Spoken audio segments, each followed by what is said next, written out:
Maloprije sam na najgledanijoj crnogorskoj televiziji izvrijeđan od strane izvjesnog Oskara Hutera. On je pulen Mila Đukanovića i član Demokratske partije socijalista. E sad, pošto mene ne zovu na crnogorske televizije, pogotovo me ne zovu na televiziju vijesti, dužan sam da odgovorim ovako telefonom i preko društvenih mreža. Oskar Huter je, pazite sad, rođeni Cetinjanin, čiji je djed prije 100 godina došao sa austrougarskom vojskom da ratuje protiv naše zemlje, da porobljava naše djedove, da ruši našu zemlju, naše bolnice, puteve i škole.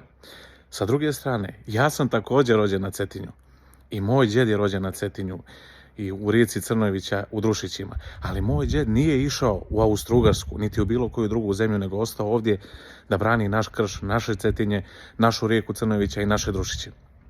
I danas, evo u 21. vijeku, Oskar Huter je Crnogorac koji brani Crnu Goru od mene, a ja sam posrbica i neko ko mrzi našu zemlju i neko ko planira da Cetinje stavi u gepek i da ga nosi za Kragujevac.